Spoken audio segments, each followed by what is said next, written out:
लोग। पवन सिंह जिंदाबाद। परिवार की तरफ से अपने होने वाले भावी सांसद और अपने परिवार के मुखिया का हार्दिक वंदन और अभिनंदन करते हैं। आप सबों से करबद्ध निवेदन है कि ये आपका चुनाव है, आपके भाई का चुनाव है, अपना चुनाव है, इसको अपना चुनाव मान के चलना है।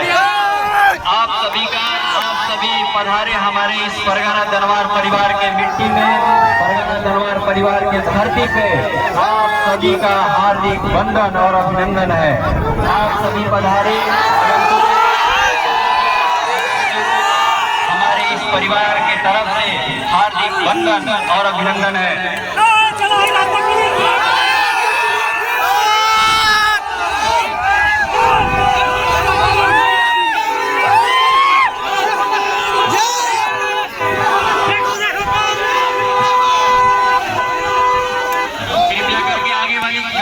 डीजे वाली गाड़ी को जाने का रास्ता दे दें।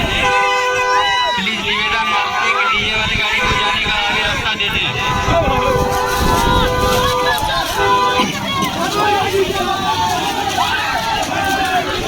थोड़ा सा रास्ता दे दें और अपने अनुशासन का परिचय देते हुए अपने ग्राम की तरफ चलेंगे।